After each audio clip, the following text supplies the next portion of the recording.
But the problem is when you're at that position and at that situation, you should be aware, and that you shouldn't, even if it seems sussy, you shouldn't be doing it in the first place, because you know how the public is going to perceive the things that you do, good or bad, right? That's the big problem, right? By the way, Mr. Beast knows for a fact that what he's paying is going to be a fraction of what the general public or the open market's gonna pay, right? And then he lied to you, tells you that, you know, this is a good project, you should buy in right now before it pumps, knowing that when it actually pumps is when the people are gonna buy in, and that's when he actually drops everything. Welcome back. We're gonna be watching Investigating Mr. Beast by Coffeezilla. We finally get a chance to talk about Mr. Beast after all this time. Start at the bottom. Yeah, did you see how back on the Chris situation, he responded to like a 1-year-old tweet? Yep, he did. That's exactly what he did. I think I talked about this a little bit too on stream. He instead of making a new thread, he just responded back to the I mean, the Chris Tyson situation hasn't been a year old yet. It's only been a couple months, but he responded in the old thread, right? So let's actually take a look, man. But let's take a look, right? If you go to Mr. Beast, no Tixie backsies. Okay, right here. This is right. This is it. This is exactly the shit that you were talking about, right? Like about a week before your birthday, cookers, when they're talking about how he finally realizes that some shit that happens with Ava Tyson, Chris Tyson, right, is not okay, and, you know, or fired or some shit. And then he decided to, you know, keep it on the DL and responded to the old thread that he had. Oh my God. Right, he's trying to do this on a DL, and also like we actually read through this whole thing, and we did a pretty good, I think a pretty good analysis into how this thing works. And if I'm being honest, the people that did the investigation was paid off firstly by Mr. Beast to conduct the investigation. It's literally I found no wrongdoing on my part type shit, right? I'm not gonna apologize for shit that I say that didn't happen. Right. But the problem is they say that they interviewed previous employees, but apparently that doesn't include Dogpack. So I'm so confused at how the internal investigation happened, especially now, right now that Mr. Beast had a contract with Amazon to do a game show, and even like the game show contestants in like for that Amazon game show is saying that there's this. The way Mr. Beast runs his game show is no way to run any game shows or any show at all. You know, the truth is, right? This is just, you know, a slap in the face of a lot of people, if I'm being honest, right? I don't think these allegations came out just because, right? I think there's a good reason for it, you know? But let's take a look. We are unmuted. I investigated Mr. Beast, who was recently accused of making $23 million with insider trading and scams. Oh shit, this is something different. So I reached out to everyone from research. Yeah, like it got 37K likes, which is still a lot, but compared to these other tweets, not even close. Yeah, that's because like he knows that, you know, threats and comments they're always gonna get less exposure, impression than like the original thread. That's why he did it in the first place, right? Imagine the amount of people that's gonna see that shit if he posted as a new tweet, right? Man, it will be, I don't know. It's crazy, man. He's a pro at the internet. Yeah, he's got all of us tricked. That's the craziest part. He's got all of us tricked for the good, like for a good. I don't know however many years he's been doing YouTube, right? He's been fucking us over for a good long time. It's crazy, right? He makes you think that he's a good guy, but then he goes around and fuck you right in the ass. To crypto projects, even to Mr. Beast himself. And let me say, the story is more complicated than you think. Okay. I want to be clear. What Mr. Beast did, what his team did, is shady. But what we care about is, did he cross that bright red line from shady to illegal scam? And contrary to what Twitter says, I don't think that's an easy answer. Instead, I think the answer will depend on you.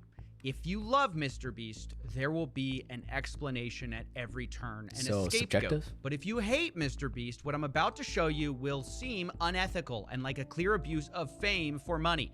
So already. And we're about to find out, chat. But I want to make you aware. But the problem is when you're at that position and at that situation, you should be aware and that you shouldn't, even if it seems sussy, you shouldn't be doing it in the first place because you know how the public is going to perceive the things that you do, good or bad, right? That's the big problem, right? That's one thing that I don't think Mr.Beast can understands. Like, sure, there could be scapegoats at as he said, at every corner, but then if there is a scapegoat, that means that somebody was in the wrong in the first place, right? And if there's a common denominator, Mr.Beast is going to be that common denominator, right? Of two more things which matter. First, I have gone to MrBeast's team to try to fact check this story extensively, and they declined to fact check or comment on my many questions. Instead, they gave me a statement which we will get to. Secondly, I have a bit of history with MrBeast. I interviewed and spoke positively about him in the past, but also his new co-founder is suing me, and his other co-founder threatened to sue me.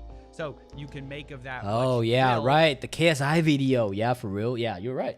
And also the KSI video, right? CoffeeZilla did a fucking KSI video and talk shit about how, you know, this is the fall of him. But then, I don't know, man. Anybody that bundles themselves with Logan Paul is just a bad idea, if I'm being honest. As always, I just want to let you know where I'm coming from, and I've tried to get all sides of the story. We're going to start with the major allegations against MrBeast and build on those. They come from two sources. Firstly, an investigation by Soma XBT, which claims MrBeast made $10 million by backing low-cap crypto tokens, which are down 90%. And the second investigation comes from a group of 5 people who investigated... A lot of pump and dumps going on with MrBeast, promoting shit projects that have the potential to blow in the first 2 days, and then sell everything out in that first 2 days while people are still buying in. MrBeast, and found $23 million in profits from, quote, scams, shady deals, and his network. Now, there are a lot of crypto projects they go over, and I want to be clear. Some of these... Seems like a big majority get into crypto shit. Yeah, for real. Dude, honestly, like a majority of these YouTubers like to get into the crypto shit, right? It's just that like Logan Paul fucked up a project, Crypto Zoo, right? And decided to scam everybody. And I think MrBeast is doing something else, probably just like pumping and dumping, using his network, as he said, right? Using his platform to control the market, right? That's the biggest problem. These allegations, I agree, are bad. Others, I think, are actually worse than have been reported. And still other allegations, I simply disagree with them on. So we're going to start with what I don't agree with. Yep. According to the report, Polychain Monsters, or PMON, is a project which KSI promoted heavily. MrBeast did not. But MrBeast did get in the pre-sale and make a lot of money. And thus, the conclusion is made, it's highly likely MrBeast made an investment from that insider information of KSI's promotional deal. Not likely. He definitely did. You got to understand, when we're doing when NFT was blowing up, I got to be honest with you, like I was doing a lot of NFT, and I made a decent amount of money from NFT. I made like $20,000 off of NFT, and I only put in like 3-4K money. Like I tripled my money. It was a fun time, right? But the problem is, if you really, really want to be able to get in on the sales, you have to. And I mean like 100%.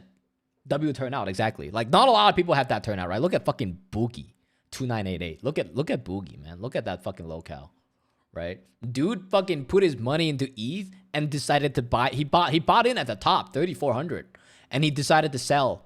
He decided to sell everything at like 2,400. I don't know what the fuck he was thinking. But then like not everybody is gonna be that lucky, right? But when it comes to NFT though, it's really just a relationship game, like a networking game, right? If you know certain mods for a project, certain whatchamacallit, if you know certain people, if you know the founders of the project, if you know the community manager of the project, that you usually be able to get some type of like pre-list, whitelist that allows you to buy before everybody else does, right? And depending on the depending on the demand, by gazing at how large a Discord server is, you can see how many people actually wants that NFT, right? And based on that, you can gauge like, okay, if I mint this, before everybody else does and before the NFT hits open market, then I get to make a profit. And that's exactly what Mr. Beast does.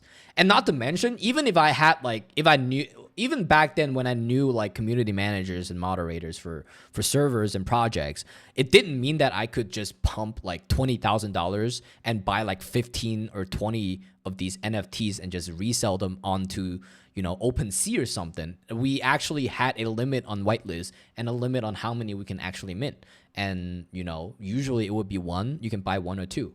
And from the looks of this, it looks like Mr. Beast not only had insider information, he also had insider help that allows him to get multiple slots that allows him to buy, you know, like maybe 5 to 10x more than what a normal person would be able to get. And at the end of the day, he just dump everything out when it's at the top price. Usually it would be at the, you know, at the tippy top of, you know,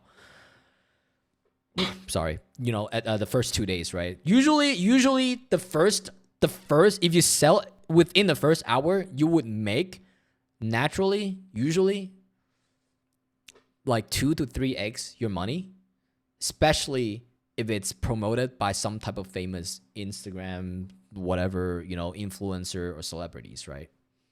Yeah, insider trading illegal, like big jail time? No, not really. You get a slap on the hand. Now, actually, you might go to jail for a little bit. There's simply no evidence provided of this. I have the same thoughts about Jigstack, another coin which KSI promoted, and the conclusion is, though Mr. Beast did not officially follow Jigstack, in his network, KSI was involved in promoting Jigstack. From this information, Mr. Beast invested and made a large return. Here, again, there isn't concrete proof. Now, I asked the team who wrote this piece, and the lead author, Casper Vandeluk, told me, quote, having known Mr. Beast's having a very strong connection with KSI, it's basically highly probable he was vested as a result of KSI. No concrete evidence, just going off probabilities. No, I think it's 100%. You can, I mean, honestly, CoffeeZilla doesn't have the ability to go into the open contract behind, you know, Jigstack or fucking, you know, protocol monster or whatever the fuck, right? But Ethereum network, you can actually go to like Etherscan. There you go. You can actually go into their projects, and if you have their project hash, you would usually. Oh shit, ETH is up, bro. What the fuck?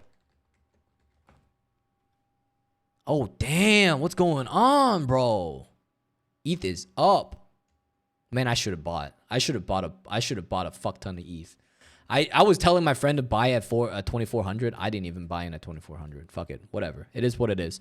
But you'll be able to search up the changes that was ever made to a contract, and you'll be able to see who were able to make the contract changes, right? And who made the contract changes. But I'm going to say I don't agree with that, and I'm going to toss those probabilities aside. I think they reach too far. Instead, I'm going to stick with what we can prove happened. Luckily, the biggest claims in this report, the biggest money makers, are much better supported by evidence. My dad bought a bunch of ETH a while ago when it was low. Yeah, that's smart. Honestly, a good price to buy in for Ethereum is whenever it drops down to like 2400. Usually there's always some type of sell-off before like a couple months before an update. And usually this type of update, I don't even know what the fuck's going on. Why is ETH pumping right now? Bulls start to retreat. That's fine. I want the bulls to start to go back. When it hits 2400, I'm gonna actually buy in. I'm gonna buy some ETH. I'm not gonna lie. Ethereum price forecast. ETH could rally up to 45.22. No, it can't. Get the fuck out of here. Not in this day and time. Especially when, you know, Ethereum price and Bitcoin price is literally directly, it's positive correlated with our stock market. So, like, it's not doing that. Get out of here. Starting with Super. This is the project Mr.Beast is alleged to have made the most amount of money on, over $10 million, based on a pre-sale of $100,000. As for evidence, we have leaked screenshots showing Mr.Beast telling Super's founder that he can do 100K. Then we have a wallet that both investigations trace to Mr.Beast, sending 100K to the pre-sale wallet. And then we have the same wallets getting millions of these Super tokens in a period of unlocks, which were almost all sold aggressively. Airdrops. Now, why is airdrops and then immediately sold? Usually airdrops mean, one of the biggest airdrop that I've ever seen while I was trading NFT was fucking that ape thing, the BAYC thing. The ape? Is this bad? Well, Mr.Beast is obviously hugely influential, and he publicly associated himself with the project twice. Once on March 3rd, 2021, he responded Super to a Farm. tweet. I'm in a call with him, yeah. The fight apparently starts at 11. Fucking hell, man. I was expecting the fight to start a little earlier than that. But then I guess that everybody has to get their fights in. We're in the second fight right now, though. Third round. Third round of 12. And I think the fight's going to start. Well, the next fight's going to be two chicks fighting each other, I think. And then after that, that's going to be a 10-round fight. Mike Tyson and Paul's fight's going to be 10 rounds. That's going to be fun. But that doesn't start until like 2 hours later. So, yeah. We're watching CoffeeZilla's video on Mr.Beast making money off of people. This is going to be fucking fun. And then he interacted. By the way, hopefully you're having a good night so far, King Cat. Don't know what you're up to so far. Hopefully you having a beautiful night. Don't know what your plan for the weekend is. A second time on May 12th, 2021. This is much worse. The founder, Elio Trades, had tweeted, "There's a gym." Oh yeah, I was literally talking about airdrops. Yeah, right. So airdrop means that you know, like what Mr.Beast did, right? He fucking, I don't know, he invested in the project. The founder gave him a bunch of tokens that are pre-released, you know, that are not sold anywhere yet, which means that he already got a drop on everybody else. And when the token starts dropping, people are going to have FOMO, right? And Mr.Beast catches that FOMO and sell everything at some type of, you know, multiplication, right? Like 2x, 3x, right? When the token actually drops. That's what he's doing. That's bad. That is crazy. Disrespect. On the market at eye-watering prices, set to explode during the DeFi Summer 2.0. Mr.Beast's response, Super? But what he doesn't say is that he'd already purchased a huge stake in Super at this point, and on the day that he's tweeting, he was selling tokens, allegedly. Not only that, he had been selling tokens and continued to sell tokens. In the 72 hours after the May 12th tweet, Mr.Beast sold about $200,000 worth of these tokens. And remember, 200,000. He's responding to the founder of Yeah, no, see, he's already dumping everything he has. The coin, discussing a gym at eye-watering prices that's going to explode during the summer. And Mr.Beast's response is the coin he's selling. So publicly, it's signaling, hey, Super is this undervalued coin. Damn. And privately, Mr.Beast allegedly sold. Now, I ran these wallets by Mr.Beast, as well as the accusation, but I didn't get a reply. Instead, I got a heavily lawyered statement from a spokesman, who I'm going to warn you is about to complicate things. Quote, "These investments were made and managed in consultation with industry experts to ensure full compliance with all appropriate rules and regulations. The wallet is not owned or managed by Jimmy, but rather a fund led by respected and sophisticated managers. The fund closely evaluated and scrutinized hundreds and hundreds of opportunities, which resulted in several investments. Some have been more successful, others less, and others still works in progress. The fund's investment strategies apply the same rigorous standards as many other experienced investors in the field." Now, I have a lot of questions. Okay. But the big thing is Jimmy denies doing any of the trading or managing the trading and blames it on a fund. So I asked some obvious follow-up questions. What is the name of this fund?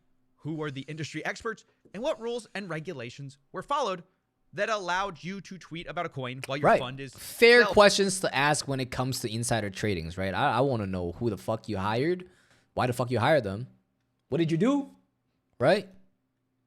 I didn't get a response. It's worth mentioning the spokesman is Matthew Hiltzik, a well-known crisis management consultant. Thankfully, online, there still are a number of clues we can follow to try to find the right person for this fund. The reason most people link Mr.Beast to this wallet we've been tracking is mostly based on a tweet by Mr.Beast saying he bought a specific CryptoPunk, which belonged to an account which goes by Wu-Tang Clan. People assumed, understandably, that this was Mr.Beast's wallet. But what is lesser known is that another account has also tweeted about CryptoPunks and has the same ties back to Wu-Tang Clan. A guy named Jason Williams. He's followed by Mr.Beast on Twitter, and he's the author of a book on Bitcoin, so he's a crypto guy. And I found Jason tweeting about another CryptoPunk saying, I hope you enjoy your new home, sold for 100 ETH. That sale he's talking about links back to the same address Mr.Beast does, Wu-Tang Clan. On YouTube, there's even more clues. Jason can be seen surfing wearing a Wu-Tang Clan shirt, and his brand name, Going Parabolic, happens to be owned by the same MrBeast wallet, goingparabolic.eth. So there's very good evidence that so we got fucking fingers pointing at this motherfucker. You traded for MrBeast. MrBeast. Jason Williams was also involved in this same wallet, which means that it might be true that MrBeast wasn't the guy buying or selling, which would be good for MrBeast and bad for these investigations. Okay, that's fine. But the problem is that when the purchase is being processed, he knows about it, right? Like he's actually tweeting about, oh, I bought this fucking thing. Like he knows about what he's buying. So like, I don't think it absolves him from saying that, oh shit, dude, somebody else bought this for me, while you know that what the guy is buying is kind of sussy. That's the bullshit, right? Oh shit, we're seeing Tyson's coming up. I just saw fucking, who the fuck was it? I just saw my boy, not my boy, somebody's boy, Jake Paul pull up. And we about to look at this. Oh, sorry, y'all can't see the fight. A little glimpse, right? Obviously, I have it on the background so that I would know when the fight actually starts, right? But let's keep watching. But just when I thought MrBeast might have no say in what this wallet did, I saw this podcast with Logan Paul, where Jimmy discusses CryptoPunks once again, and things get complicated. So me and Logan both bought punks. You guys have probably seen on his Twitter that he bought a bunch of CryptoPunks at the same time, right? Yep. Gary pulled us in that call. Yep. So have you ever told that story? No. Gary V, it's like 11 p.m. just out of nowhere, just calls me and he's like, yo, I got like 30 people to call, hop in. I'm like, I don't care. He's like, it'll be the best decision of your life. Just get in. I was like, okay. Yeah. And so I just joined the call. And I just see like Logan and I don't even know these other people. I don't want to put them on blast. Every heavy hitter you can imagine who's worth $1 billion was on this one call, and Gary V is in the little corner, the little square. He's going, CryptoPunks. It's gonna be huge. It's gonna be the next Facebook. All of us were like, damn. Okay, Gary. I'm texting Logan. And I'm like, Gary lost his mind. Bro, all of us were like, yo, Gary's nuts. Yo, Gary was right again. Nah.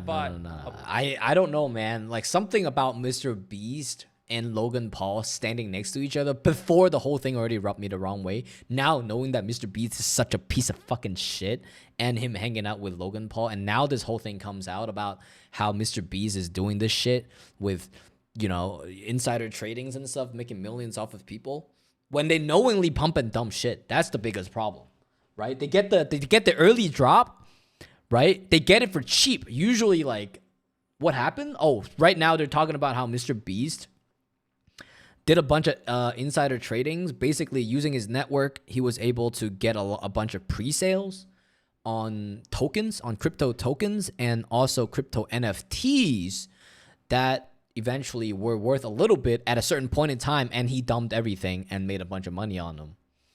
And yeah, we're about to talk about that, right? That's fucked up. That's what I'm talking about.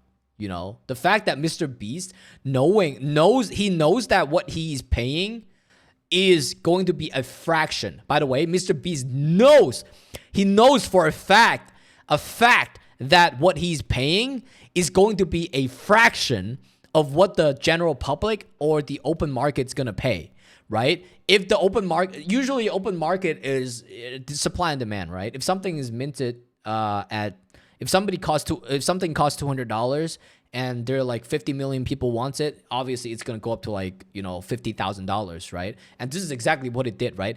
He uses his platform to promote something that didn't have a demand, create a false sense of demand. He was able to get in earlier and also buy things at a much cheaper price than most people, right? And then he lied to you, tells you that, you know, this is a good project, you should buy in right now before it pumps, knowing that when it actually pumps is when the people are going to buy in, and that's when he actually drops everything, right? He knows damn well. This is fucked up. Mr. Beast is so fucked up. Bunch. Wait. Yeah, I bought quite a few. How many? I don't want to say, but I bought multiple ones. Yeah. Well, bro, are you in double digits, Punks? Just shy. Huh. Well, Damn. this clip is very interesting because Jimmy said he I feel like anyone who is chill with Logan Paul just bad at, honestly, yeah. Back then, I honestly really thought that KSI had actual beef with Logan Paul. And then all of a sudden, they were like, oh, buddy, and then they started doing the whole Prime thing, and I got so fucking confused. You know, the only thing that made me, like, feel like KSI was an okay person was the fact that he didn't like Logan Paul and he was criticizing the things that he was doing until he wasn't anymore and then started joining him. That was what confused me. And then Mr. Beast decided to do the same thing and associate himself with one of the worst person on the internet. What the fuck's going on? These people really don't think. They don't use their brain. made the decision to get CryptoPunks based on a call with Gary Vee. But those punks are owned by the wallet we just said was controlled by Jason. So it appears sometimes Mr. Beast is telling Jason what to buy for this fund. Mr. Beast then later talks about selling these CryptoPunks and rolling the money into a new project. And by the way, 2021 CryptoPunks were at like 1 ETH or something. You know what CryptoPunk is worth right now, chat? OpenSea, actually. Let's go to OpenSea.io. There you go. This should be the right link. CryptoPunks is worth... Okay. Sorry, my bad. Let's take a look. Nobody's selling this thing right now, actually. Last sold was 26 ETH. Let's take a look at activity, right? You can actually see how the NFT market works, right? So when it comes to an NFT, there is a certain amount of items, right? 10,000 in this specific situation, right? For CryptoPunks, right? And that's it. That's the entire supply. And when there are like 10,000 people or like 50,000 people that wants the same thing, especially CryptoPunks with all the celebrities fucking buying in, they're worth 40 fucking ETH, $126,000. Not to mention they were selling their shit at like the tippy top back in like 21. It was fucking insane. Average price 1700. Okay, that's bullshit. That's not fucking 126 ETH. That was 300K, and he had shy of double digit, which means that he had 9, 8, 7, 9. Yo, nah. He made a fuckload of money off of this, man. This is crazy. Especially now. Now is already like it's still like 40 ETH. Back then when the market was booming, everything was selling at like 60, 70, 80, 100 good ones. Now you can understand how much money fucking Mr. Beast made off of, you know, insider crypto trading. once again, it sounds like he's in charge. Well, I've already sold quite a few of them, so I don't. What? Dude, he's on to the next thing. I bought a bunch of, so then I rolled the money into V Friends because Gary, same thing, called me. Oh, by the way, my friend also bought V Friends, and I don't know why the fuck Gary V think that it's a good idea to make a card game, but the thing is, one of his card was actually worth a lot of money, and we sold it for $1,400. A fucking card from V Friends. That's crazy, Chad. That's insane. Oh my god. The crypto world is insane sometimes. I'm not gonna lie. Oh, welcome back, 1285. Welcome back. Hopefully you're having a good night. I just realized I got another assignment due tonight, so I'm gonna head out. Might pop back in later. See you later. All right, peace out, man. I'll see you in a little bit. King Cat, damn is right. Damn is the correct way to think of it. Think of this shit. Yeah, TCG cards, man. TCG cards. Yeah, you got a real rare pool. $1,400. You're in my house. I don't have a house. I live in an apartment. I'm 16th floor up. He's like, V-Friends. I was like, I don't know, but last time I made money, sure. I'll be honest. These clips, to me, make it difficult to assume MrBeast had no idea what's going on. He talks about CryptoPunks and V-Friends like personal investments. And on Twitter, he says that not only he bought CryptoPunks, he also tweets about loading up on V-Friends. But again, I have to say, it is also abundantly clear I'm Jason in your Williams apartment. was Hey, yo, that ass, 1285. I'm looking for a company, if I'm being honest. involved. I'm looking He for says, hey, for Gary, company. company. Thanks for the V-Friends gift goat. It was a gift from Gary to MrBeast. I'm very thankful for it. He didn't have to send anything. So once again, Jason Williams appears to be involved and have something to do with the trading or management of MrBeast's crypto wallet, but we know MrBeast made some of the decisions. So of course, I asked MrBeast to explain himself if he had any say over the trading, but once again, there's no response. So now I want to turn back to Super. We know from leaked DMs that the fact that MrBeast doesn't want to talk to anybody, or like he needs to, get some type of PR people to look at the response before he responds to things, tells me that this fucking guy is guilty as fuck, dude. Now I get that if you're arrested by a cop, you should always have some type of lawyer present, but right now it's not, right? Why? What are you so afraid of? Well, I guess you do have $1 billion corporation that is not running that well. MrBeast and not Jason set up this pre-sale, and we know that MrBeast made the tweet. So now we have to guess. Here's what we know. We know MrBeast set up the pre-sale according to leaked screenshots. We know MrBeast made the tweet, but we don't know whether it was Jason doing the trading of Super, or if he was doing the trading, did MrBeast know about it? Did Jason know about the tweet? These are the questions that ultimately matter. And yes, I reached out to Jason Williams for a comment. He didn't reply.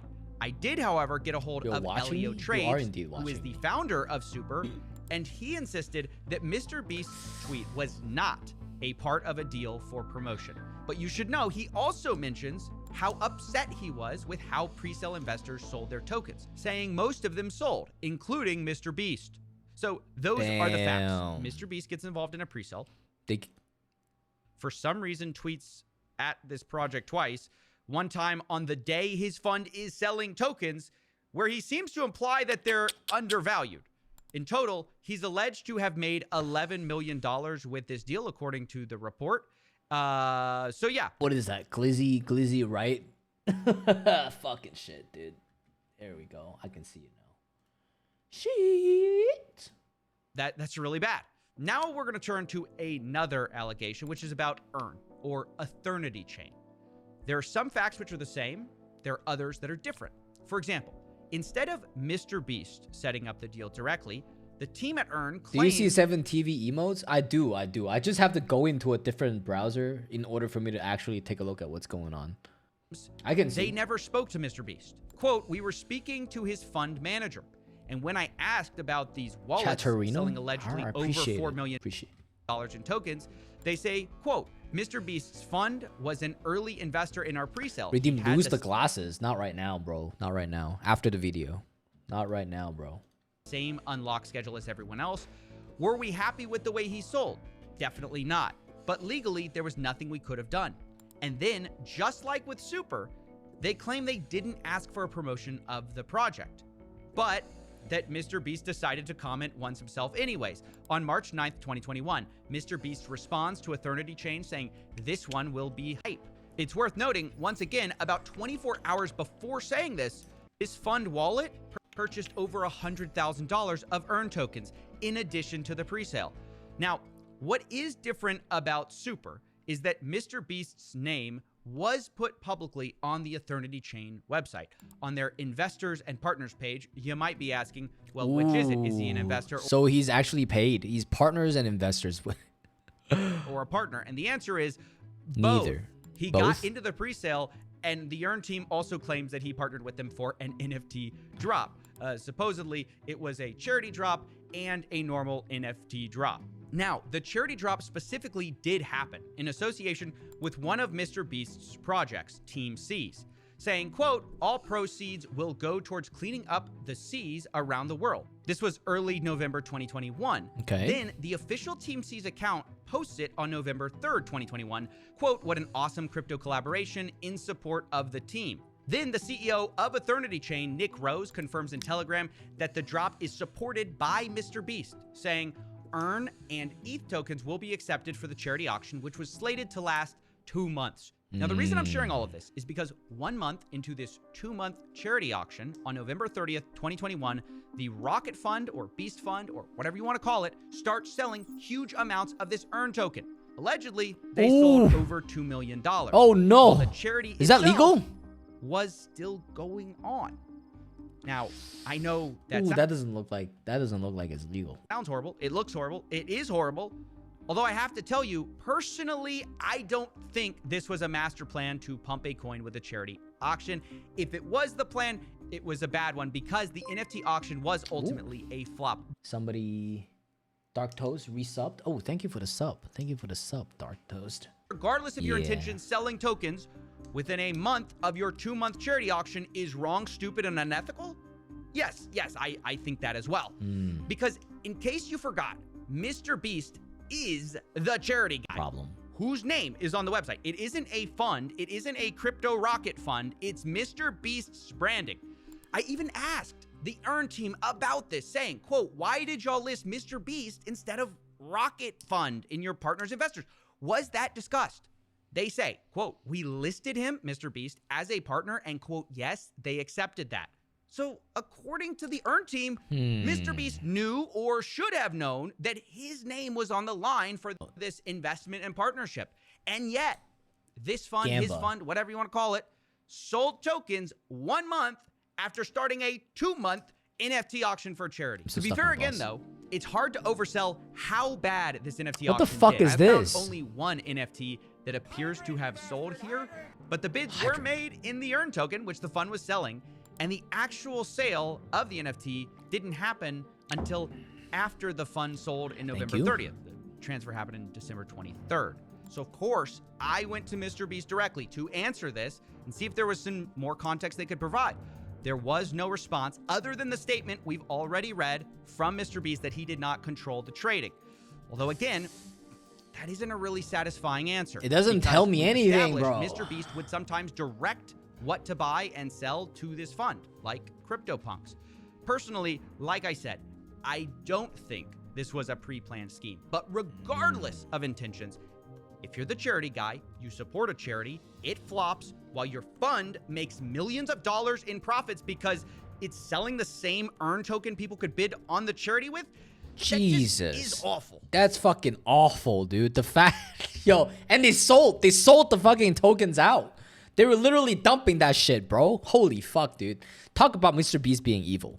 And you should feel awful about it. Look, now... And they call this a fucking charity. What a charity. Charity that scams people, bro.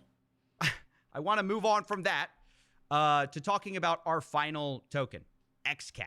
This is a token you may remember from our investigation into Mr. Beast's business partner, KSI. But unlike KSI, Mr. Beast was not promoting it a lot on Twitter. In fact, the only reason we know Mr. Beast was in the presale is that there were several articles about it, bragging about that fact. Once again, Mr. Beast's name was used to promote this instead of the fund itself. And internally to investors, I have to say, this built up a lot of excitement, not just because Mr. Beast is a huge name, but because XCAT had what's called creator tokens. So the idea to some investors is that, well, if they're investing Mr. Beast and KSI, what if they were ever to launch creator tokens? That would be massive. And I bring this up because some people might ask, like, what do these affiliations, how do they impact people buying these projects? And the answer from what I've seen is they actually do impact it quite a lot because people are anticipating like further involvement. And also the idea is like, they must not be in. Yes, it's basically a lie. He's right. When people buy into a project, one of these specific projects that he's talking about, Crypto Zoo, fucking Super, fucking XCAT, all these projects, people expect some type of results from what they have promised in the beginning.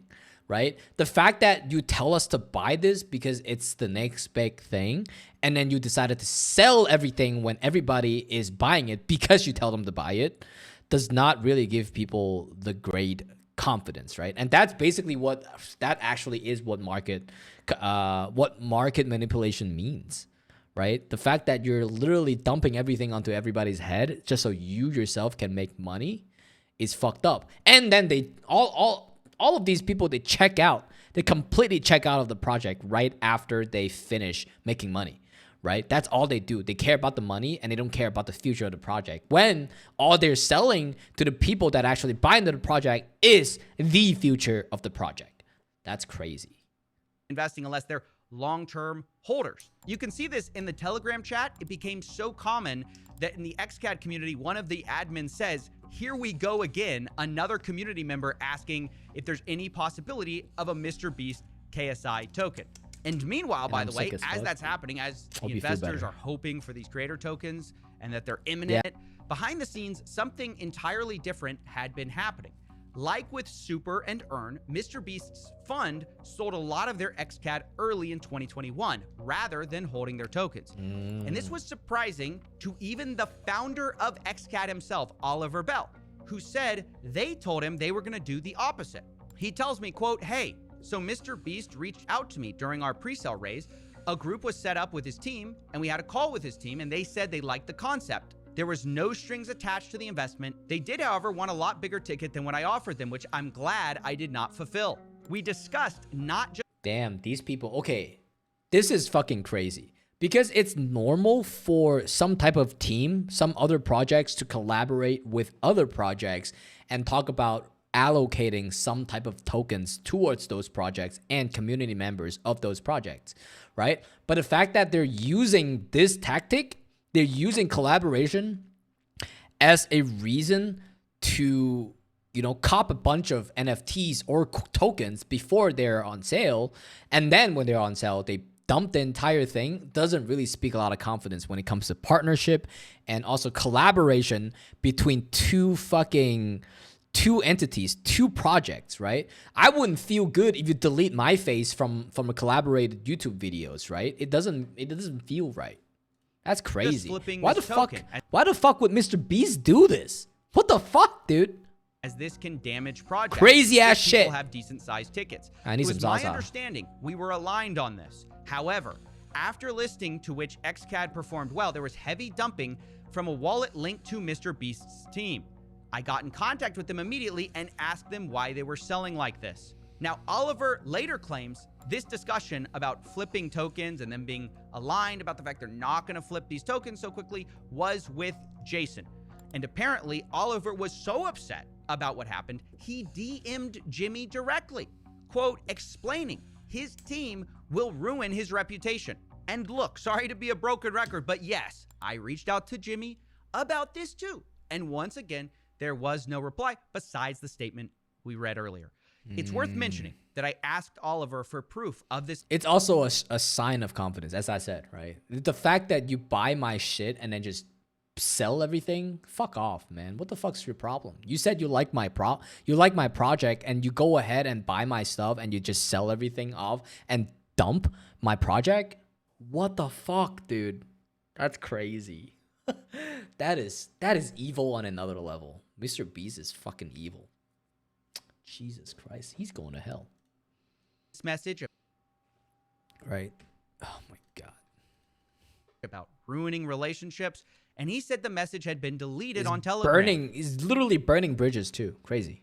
So who you believe here is up to you. Oliver also says, quote, I don't think Jimmy has a bad heart or is a bad person. I think he has genuine interest in the crypto space, but I think the team that handles his crypto is completely clueless. And here, on this last point, I have to disagree with Oliver. I don't think that Jimmy's crypto team is clueless. By the way, yeah, exactly. As to Coffee Silla's point, right? This is like the third or the fourth occurrence in a series of accidents that has happened underneath the watch of Jason.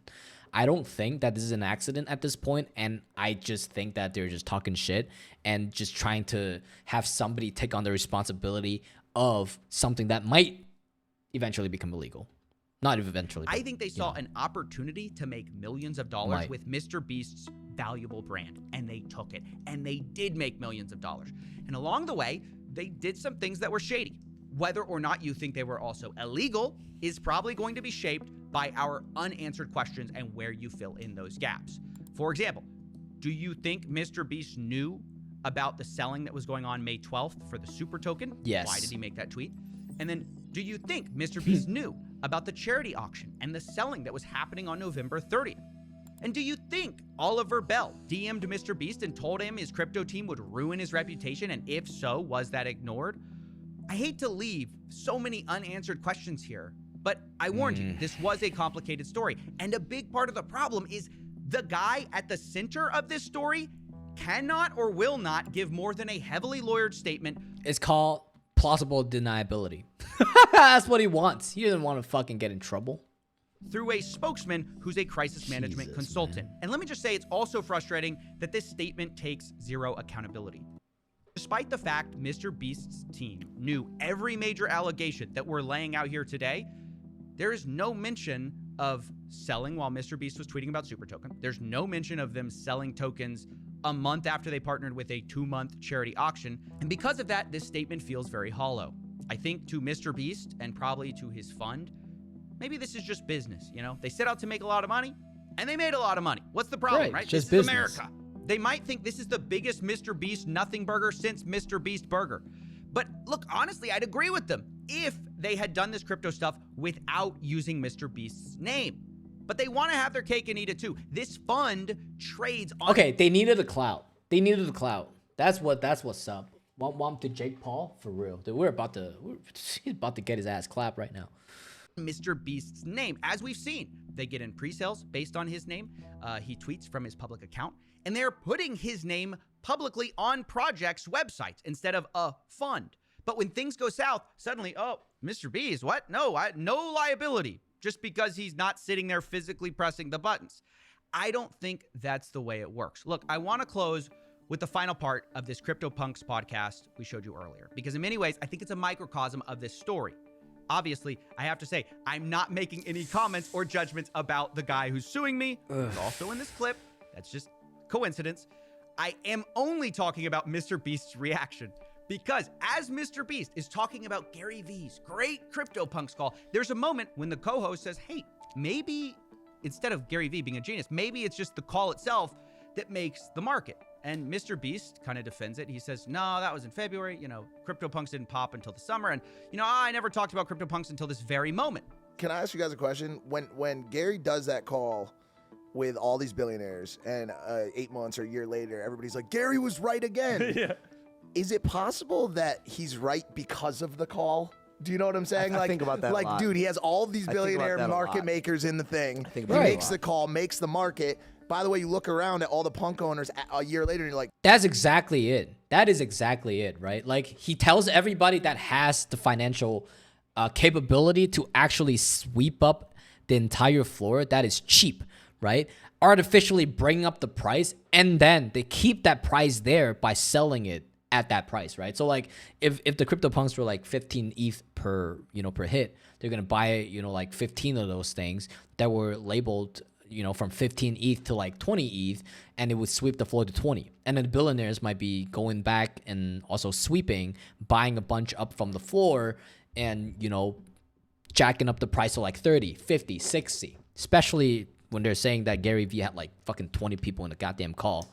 I can see how people can be sweeping when there's only 10,000 supplies. A lot of people hold these things. They don't even sell. damn, it's all the same motherfuckers that were on the call. No, because, bro, there's 10,000 punks, and there's only like 30 of us in the call. We can only own and do so much. There's still an entire market that's going to happen regardless. I can tell you, I don't. But they're right. But the problem is the people that actually went and bought those punks and NFTs, they were, influential in the way that if they buy something, other people are going to follow suit, right? They have a platform that they are going to use in order to make money from, right? That's exactly what Mr. Beast and Logan Paul did, right? He's like, oh, there's a whole market out there. When there's only 20,000, when there's only 10,000 fucking NFTs supply, and you guys are all billionaires, and you guys all have a platform to sell this NFT, you know, 10,000, you know, a lot of rich people are going to start wanting the same thing.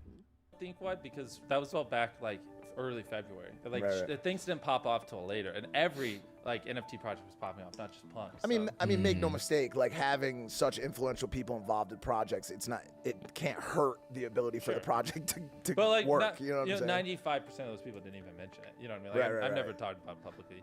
Yeah, but that last part isn't quite true. The reason Gary we're all Vee here talks about is it the whole Mr. Beast time, tweeted all about the CryptoPunks time. the same day he bought them back in February of 2021. That's how we found his wallet, even though we now know someone else was involved too. And I would apply the same level of scrutiny to many of the investments we've talked about. Was it the genius of Jason Williams, Mr. Beast, or this fund that made them tens of millions of dollars? Nah. Maybe. Or was it the fact that the name they brought to the bull table market. was Mr. Beast, one of the most influential and valuable brands in the world? And that's what got them the great deals. That's what got them a bunch of eyeballs. That's what made it so valuable to have his name on these websites. And maybe that's what made the market. Ultimately, I think it's for you to decide. I don't know. They know this shit. They know how influential they will be. And at the end of the day, if they put their name on a certain project, that is definitely going to bring eyeballs and also artificially increase demand. And they know that. And they also know the fact that, you know, they're going to get a huge price cut and discount when it comes to these minting, buying NFTs and also the crypto coins, which means that they just didn't give a fuck. They just wanted to scam people out of their money, right? They create the artificial flux of demand.